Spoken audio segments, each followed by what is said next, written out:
You know, there's a theme that we can trace all the way through the Bible. It really starts all the way at the beginning and goes all the way to the end.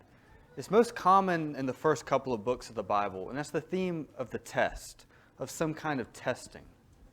We see that at the beginning in the flood narrative when there's 40 days and 40 nights of the flood. And we see that number 40 associated with testing a lot, from the children of Israel in the wilderness all the way to Jesus in the New Testament for 40 days and 40 nights being in the wilderness tempted by Satan.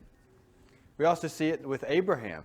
He's tested to sacrifice his son Isaac on the altar. And you know, I think that term test is probably uncomfortable for most of us. It might even bring a source of anxiety, even for those of us who aren't in school or haven't been in school for a while. You know, we think about being tested, being examined, and I think the reason we're uncomfortable with it is because we know deep down that if we're examined too closely, that our flaws and our shortcomings will manifest themselves. Turn with me to James chapter 1. There's a great passage in the first chapter of James about being tested.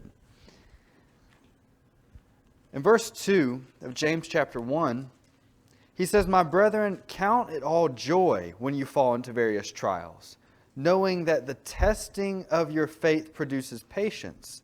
But let patience have its perfect work, that you may be perfect and complete, lacking nothing."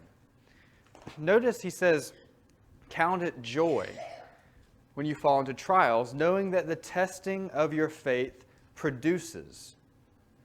The testing of our faith is productive. It produces better people. It makes us more complete. It makes us patient. That's one of the things that it does for us. Now, I think that most of us, if you've maybe experienced a little bit of life, you'll say, "No thanks. I'm good with testing. I'll just be impatient. I don't need to be tested anymore. Life is hard enough as it is." And you might just say, "I'll pass on the testing." Well, fortunately, life doesn't work that way. Life is the test, and we all must go through it. And unfortunately for us, though, as Christians, there's really only one way for us to fail that test, and that's for us to give up. That's for us to become complacent, to become, getting in a rut or falling away from the faith altogether. Mistakes won't make us fail the test. We all make mistakes. But not repenting of those mistakes, not turning back and growing from those mistakes, that's what will cause us to fail the test. So how do we pass the test? We persevere. We all must persevere. We all must try harder for that goal, to struggle through life, to reach to the end, to reach heaven. Now, that might seem like a daunting task, and it is. But the fact is, we have a community here to help build us up, to help encourage us towards that goal.